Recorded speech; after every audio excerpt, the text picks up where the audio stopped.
Hello folks, and welcome to the channel, or welcome back. And in this episode we're going to continue to work on the MGA. And if you remember the previous episodes, then you remember as well that we had to straighten out the body. There was a lot of damage on the body. We had 3 fenders that were totally damaged. We then got 3 polyester fenders which we repainted already, and you can follow all this in my previous episodes. But we also had to fix the door. And all of that is now done and painted. Now it's time to put the fenders up. So here is our repainted door. I know it is not 100% level. There's a little bit of waving in it, but that's okay because we are not making a concourse cars. We are rebuilding a race car. The passenger door will still have to get an aluminum panel at the inside.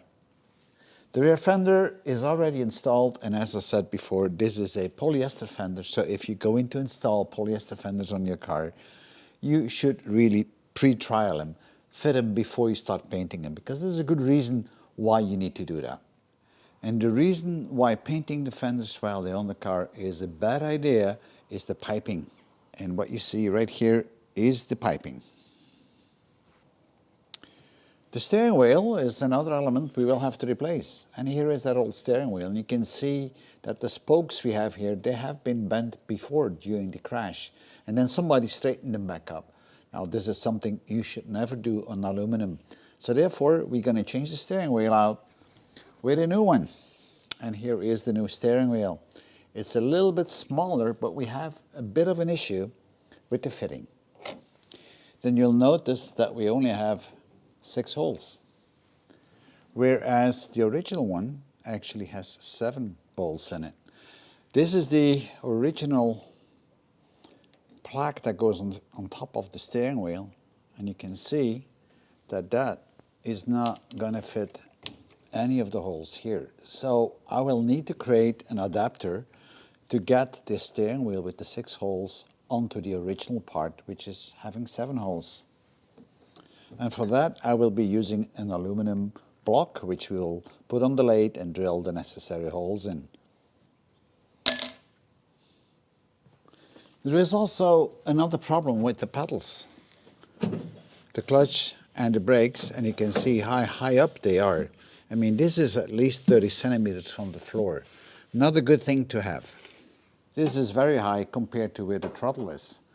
So I don't like this too much because that's hard to drive. You actually have to lift up your feet to push the brakes or the clutch. So I'm going to install an aluminum panel right here, so that reduces the height a bit.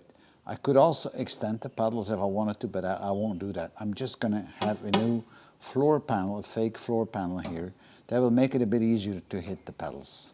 If you're going to fit polyester fenders to your MGA, then it's always a good idea to trial fit them, because these fenders are not always in the perfect shape and form. And I had this issue on mine, and you might have seen it in a previous episode that I had to correct one of the fenders on the left hand side. Also, if you're going to fit polyester fenders, make sure that you have proper bowls and washers for it, because polyester is by itself reasonably strong, but if you have a bolt which is only having a small touch surface, it may actually break off. And that's why I'm using these big aluminum washers that we have created to hold the fenders towards the body. It has a large touch surface, and therefore it is not gonna crack the fender. So if you're going to install the fenders, you should not install the mudguards first, because you're not going to be able to get to the bolts that are in the back, because there's a couple of bolts in the back here that you need to get to have the fender bolted down to the frame or to the body of the car. And if that is in place, you can't get to it. Imagine that the fender is up, and these are the washers we talked about before. Now, there is between the fender and the bodywork, there is what we call piping, and this is kind of a plastic, rubbery kind of trim that goes alongside. And it fits in between the fender and the bodywork. And the best approach is to get it properly in place, is really to put the fender up. Don't look it down all the way with these bolts, but enough that there's still a gap on the top, and then you can slide in the piping. And you might want to hold it with one hand from the top while you're bolting down these bolts and locking the fender against the body. So I'm going to take the mud guard off and then I can install the fender. Now the reason that I have the mud guard on is just because I trial fitted the fenders before.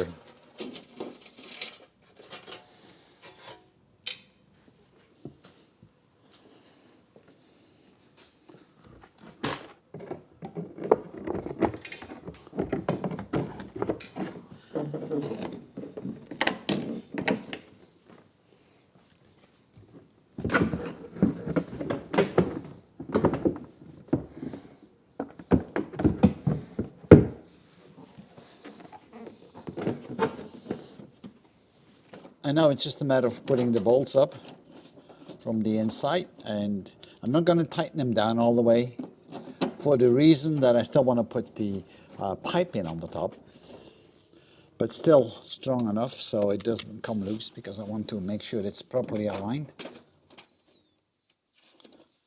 So let's connect the front valance. I know I have a paint run right here, but you know, I don't think it's much of an issue, to be honest. And let's see if we can get this fender on. Yeah.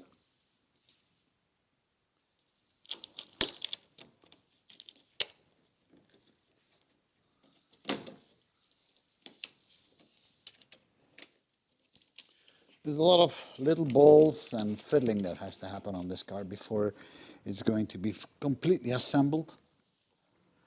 With this, we can now put the piping up.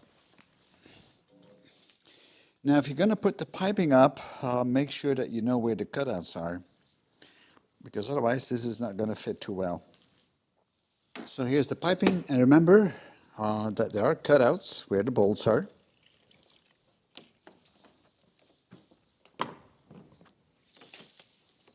And remember the cutouts where the bolts are.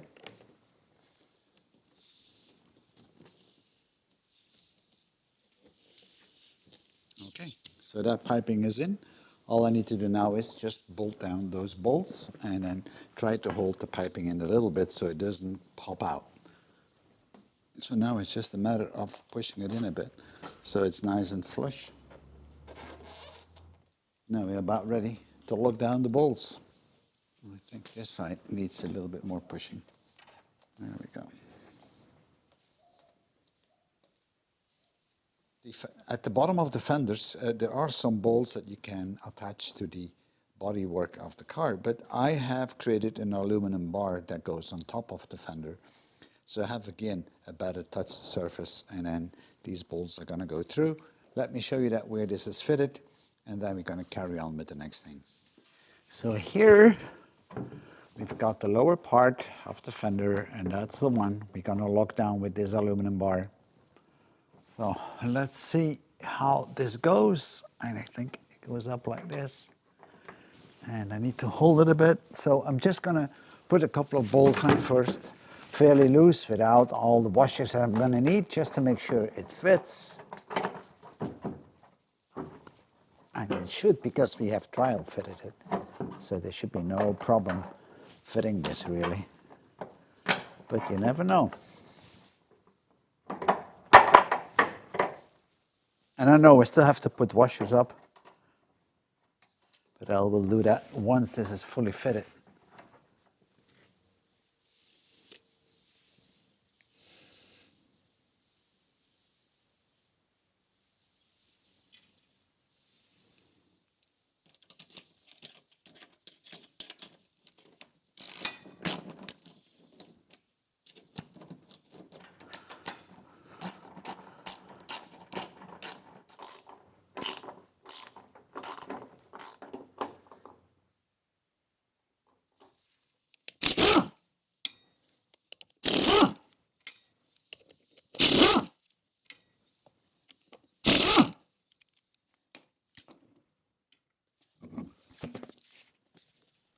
It's time to put the bolts to the top of the fender, but I need to do this from the inside of the engine bay.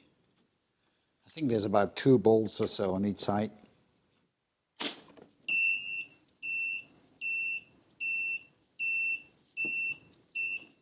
So let's see.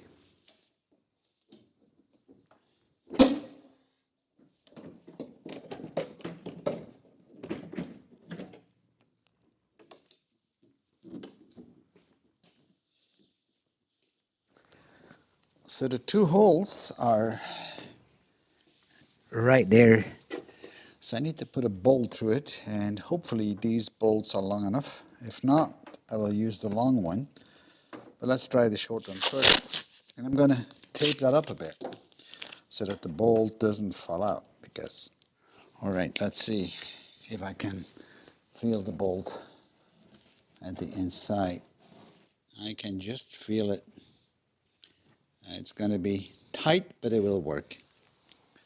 Okay, let me put the nut up. Okay, that's number 2. The original grill, that is quite nice actually. I'm not going to put that on because, as you can see, this is blocking a lot of the airflow. And on the racetrack, you really want to have the cooling.